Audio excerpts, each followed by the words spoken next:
It was the first week of school at Maplewood High. Students filled the corridor in clusters, showing off their new backpacks, latest phones, and spotless sneakers. But one boy didn't fit in. Liam walked with his head low. His clothes were plain and a little too small. But it was his shoes that caught everyone's attention. One was scuffed, the other torn at the toe. They were old, the kind of shoes most kids would throw away. Yet, here Liam was, wearing them proudly like they were brand new. A group of boys leaned against the lockers, watching. The leader, Troy, had a smirk on his face and a brand new pair of $200 Jordans on his feet. "Hey, nice shoes, vintage from 1920? Troy mocked, pointing at Liam's feet. The hallway burst into cruel laughter. Liam stopped. He looked down at his shoes, then slowly looked up at Troy. But he said nothing, just walked on. Troy wasn't done. He stepped forward, pretending to trip over Liam's foot. "Careful, man. These things might fall apart and start a fire." The laughter got louder. A girl nearby whispered, "Doesn't he have parents to buy him new ones?" Another added, "Maybe he's a charity case." Liam clenched his fists but kept walking. One of the boys whistled. "Dude, just get some duct tape." Then came the moment that changed everything. Liam paused. He turned around. Slowly, without saying a word, he reached down and took off his right shoe. Everyone stared. He held it up. It was worn and dusty, the sole partly torn. But there, inside the shoe, they saw it. A prosthetic foot. Gasps filled the hallway. Troy's mouth dropped open. Liam didn't say anything. He just looked at each one of them. Not with anger. Not with hate. But with quiet strength. Then, calmly, he put the shoe back on and walked away. Silence. That day, something shifted in the school. But they still didn't know the whole story. They didn't know what this boy had been through, or who he really was. But they were about to find out. After the shock in the hallway, everyone had questions. But Liam didn't offer answers. He stayed quiet. He kept walking the same hallway in the same old shoes. And that silence only made people talk more. Whispers followed him now, not just mocking ones, but curious ones too. Did you see his foot? Was he in an accident? Why doesn't he ever talk about it? But Liam wasn't the kind to explain himself. He'd learned long ago that explaining didn't stop people from judging. He'd learned that the hard way. Because Liam's story didn't start with shoes. It started in a small house at the edge of town. A house so old that when the wind blew hard, the windows rattled like they were ready to fall off. A house that smelled of old wood, cooking oil, and something else, something warmer. Liam lived there with his grandfather, Henry. An old man with weathered hands, a crooked back, and the kindest eyes you'd ever seen. They didn't have much. But what they lacked in money, they made up for in love. Henry had raised Liam since he was a baby. Liam's parents had died in a car accident when he was just 4 years old. A drunk driver. Rainy road. A night Liam barely remembered, except for the flashing lights and the cold silence that followed. But something else happened that night too. Something that changed Liam's life forever. When the accident happened, Liam had been in the back seat. And when the paramedics found him, he was barely breathing. His leg had been crushed. The doctors tried everything. But there was only one option. Amputation. Liam lost his right leg below the knee that night. He was 4 years old. Just a child. He didn't understand it then. He didn't understand why he couldn't walk like the other kids anymore, why he had to go to so many doctors, why he had to wear something heavy and hard where his leg used to be. But Henry understood. He never left Liam's side. He taught him to walk again. To fall and get back up. To be proud of who he was, not ashamed of what he'd lost. He saved every penny he had from working odd jobs just to buy Liam a decent prosthetic. Not the fancy kind, they couldn't afford that. But one strong enough to let him walk without a cane. To play. But time didn't stop for Henry either. By the time Liam turned 13, Henry's body began to give out. His hands, once steady, trembled. His back curved more. And soon he had to stop working altogether. Bills began piling up. The fridge sometimes stayed half empty. The house got colder in the winter and hotter in the summer. But Liam never complained. He knew they were trying their best. Together, And even with all the hardships, Henry made sure of one thing: Liam's education. "Boy," he'd say with that deep, raspy voice, "you got a mind sharper than a tack. Don't let this world fool you into thinking you need money to matter." Liam listened. He read every book he could get his hands on. He fixed old radios, computers, and even their broken heater, using parts he found in dumpsters and recycling centers. He was a quiet genius. But genius didn't show in old shoes and hand-me-down clothes. And that's all the world saw. His school didn't know that he had built a working robot for the science fair, entirely out of scrap. They didn't know he had taught himself coding by using a cracked tablet screen and Wi-Fi borrowed from the neighbor's porch. They didn't know he stayed up late every night not playing video games like most boys but researching scholarships, watching TED Talks, and reading about how to build a better life. What they saw were old shoes. And to them, old shoes meant less. In a world that judged people by brands, appearances, and polish, Liam was invisible. Or worse, a target. But Liam never let it change him. He wore those shoes because they were the only pair that fit both his prosthetic and his real foot without causing pain. Henry had helped him modify them, cutting the sides just right, adjusting the laces, gluing a special insert into the sole. They weren't pretty, but they were his. And every step he took in them was a reminder of pain, of survival, of love. He'd walk miles in those shoes to the public library every weekend. He'd go buy groceries using coupons and leftover change. He'd volunteer to fix neighbors' broken gadgets, even when they barely noticed him. He'd hold the door open for people who didn't even say thank you. Because that's who Liam was. Not because he wanted to prove something, but because that's how Henry raised him. Back at school, things were shifting. The day Liam revealed his prosthetic, something in the atmosphere changed, not completely, but subtly. The loudest bullies, like Troy, started avoiding him. Not because they felt sorry, but because they didn't know how to react. The power they had over Liam, the easy target, the poor boy with the ugly shoes, had vanished. Now he was mysterious. Now he was someone who had seen pain and didn't break. And people fear what they can't understand. But Liam? He just kept showing up. Every day, same old shoes. Quiet, focused, determined. He sat in the back of the classroom, never raising his hand, but always turning in perfect homework. The teachers noticed. "Bright kid," one whispered to another in the staff lounge. "Keeps to himself, but his writing, it's brilliant." "He fixed the projector last week," another added. "Didn't even ask for help. Just did it." But no one said these things out loud. Not where it mattered. Because in school, popularity talks louder than kindness. And Liam had neither. But life was building something for him behind the scenes. And soon, the truth, the real story behind those old shoes, would come crashing into the light. And when it did, everyone who laughed would remember the day they laughed at a boy they never truly saw. Liam thought the worst had passed after the hallway incident, but cruelty has a way of changing form. It didn't always come as open laughter now. It came quieter, colder. A boy in his science class would accidentally bump into his desk, knocking over his books. A girl in the cafeteria once shifted her tray away from him as he sat down, wrinkling her nose as if poverty was contagious. Even the teachers, though impressed by his intelligence, seemed unsure of how to treat him. He wasn't the student they paraded around during open house. He didn't look the part.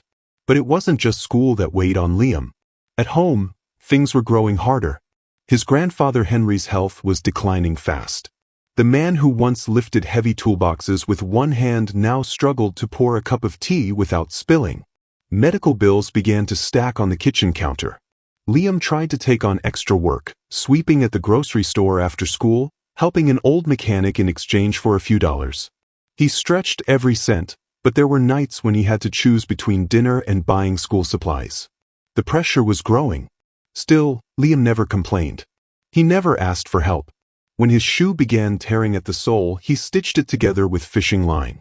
When the cold winter wind blew through the cracks in their walls, he taped up the windows with plastic and wore 3 pairs of socks.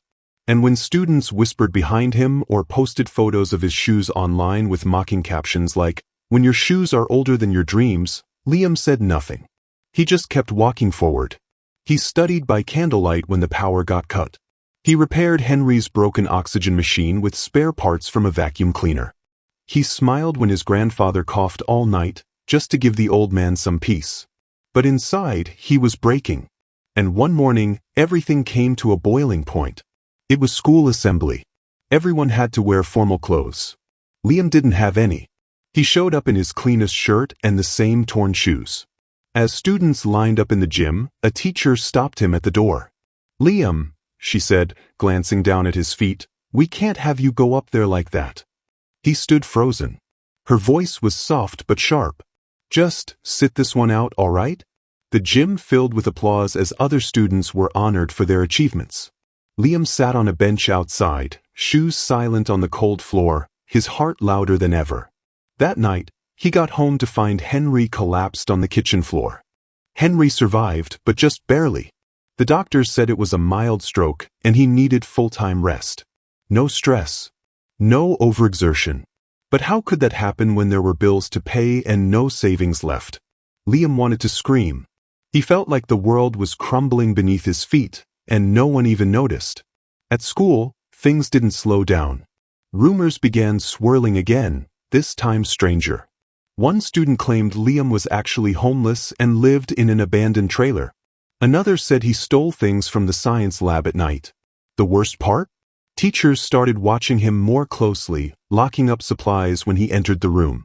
It didn't help that Liam rarely spoke. His silence fed their suspicions. The same shoes, the same quiet walk, the same tired eyes. No one saw the nightly hospital visits. No one saw the grocery list cut down to bread and instant soup. No one saw the boy trying to keep a dying man alive with faith and duct tape. But someone was watching, quietly. An old janitor named Mr. Brooks. He'd seen Liam fixing a broken heater in the teacher's lounge without being asked. He'd watched the boy tape the hallway faucet shut after it started leaking. And he noticed something no one else did, that Liam often sat in the computer lab long after others had gone, typing into scholarship websites, writing essays that he never printed because he couldn't afford the ink. One day, Mr. Brooks left a folded piece of paper on Liam's desk. It was blank on the outside. But inside was a list of full-ride scholarship programs for engineering students, most of them with early deadlines. Liam looked around the room, but Mr. Brooks had already walked away. That same afternoon, during a rainy lunch break, Troy struck again. He walked past Liam's table, smirked, and casually dropped a ketchup packet beneath Liam's chair. Then he stepped on it. A red splash covered Liam's pants and shoes. The cafeteria exploded in laughter again. This time, Liam didn't move. He just stared at the red stain on his shoes, the shoes Henry had spent days adjusting for his prosthetic foot. Something broke in him in that moment. Not anger, not shame, but something deeper. The next day, he showed up at school in the same shoes. But this time, he had a sealed envelope in his hand. A letter that would change everything. A truth none of them were prepared to hear. The air felt thick that morning, as if the school itself could sense something was about to happen. Liam walked into the building with a calmness that didn't match the storm inside him. His shoes, still stained with dried ketchup, made soft tapping sounds on the floor, steady, sure, almost defiant. In his hand, he held a manila envelope, carefully sealed and creased from being opened and rechecked a dozen times the night before. The hallway buzzed with the usual noise, locker slams, half-laugh jokes, the shuffle of 100 teenage lives, but Liam moved through it all like a thread through fabric, unnoticed until he reached the front office. Without saying a word, he handed the envelope to the receptionist and turned to leave, but not before the principal, Mr. Whitaker, stepped out and caught sight of him. "Liam," the man called, holding up the envelope. "What's this?" Liam looked back and said simply, "Proof." Mr. Whitaker opened the envelope slowly, pulling out several sheets of paper, copies of application letters, scholarship confirmations, and a large white letterhead from the National Engineering Scholars Foundation. His eyes scanned the bolded line in the center. "We are pleased to award Liam Carter a full scholarship to our Elite Youth Innovation Program, including tuition, housing, and a $25,000 academic grant." There was more. A portfolio of Liam's inventions, photos of circuit boards he'd built, diagrams of prosthetic models he designed himself, notes of repair work done on school devices, even a letter of recommendation from a retired MIT professor who had seen Liam's work online through a community blog where Mr. Brooks had secretly uploaded Liam's robotic prototype video. Word spread fast. By second period, students were whispering, not in mockery this time, but in awe. "Did you hear? He's got a full scholarship. Wait, he built that thing from trash?" Teachers began pulling him aside, shaking his hand, congratulating him. But the moment no one would forget came in third period science class. Troy, still smug, still unaware, leaned back in his seat and muttered, "What, did you fix another toaster for cash?" That's when Liam stood up, slowly walked to the front of the room, and without saying a word, took off his right shoe again. Not to reveal his prosthetic this time, but to hold up the sole. Taped beneath it was the tiny circuit chip he'd built, a sensor for balance and foot support. "I made this," he said, his voice calm but clear. "So kids like me don't fall when they walk. It's crude, but it works." He set the shoe on the desk. "And this is what you laughed at." The room fell completely silent. Even Troy looked away. Then Liam took out a folded letter from his pocket, the scholarship award, and placed it beside the shoe. "These shoes walked me here," he added, "but what I carry inside them, that's what will walk me forward."